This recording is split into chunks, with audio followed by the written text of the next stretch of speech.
പപ്പായ മരങ്ങളെല്ലാം വാടിപ്പോകും. ഇവിടെ നമുക്ക് കാണാം, ഇവിടെയൊക്കെ പപ്പായ ഉണ്ട്, ഇതൊക്കെ വാടാൻ നിൽക്കുക. അതുകൊണ്ടോ ഇതൊക്കെ വാടാൻ നിൽക്കുകയാണ്.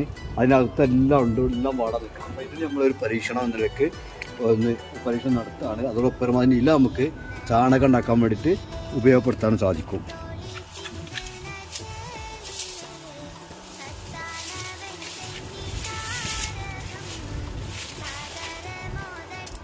ഇതൊരു കഷ്ടമല്ല, ഇത്രയും കാലം വളർത്തിയെടുത്ത സാധനം മുറിക്കാന്ന് പറയുമ്പോൾ ഇതുകൊണ്ട് പൂവിട്ട് തുടങ്ങിയിട്ടുണ്ട്.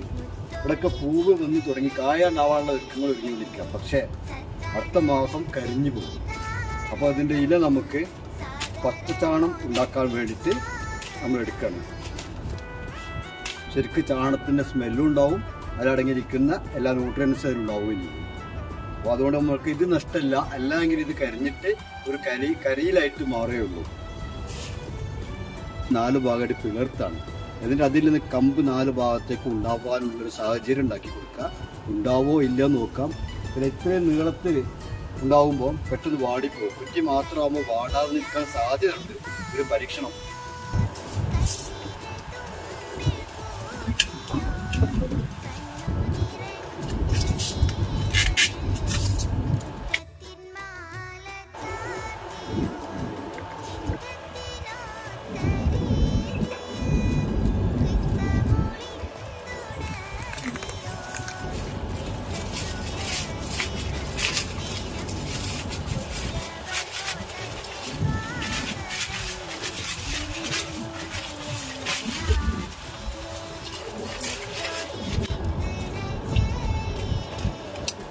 ഇനി ഒരു 4 ദിവസം കഴിഞ്ഞാൽ 4 ഭാഗത്തു നിന്നും അതിന്റെ നാമ്പ് പൊന്തി വരും.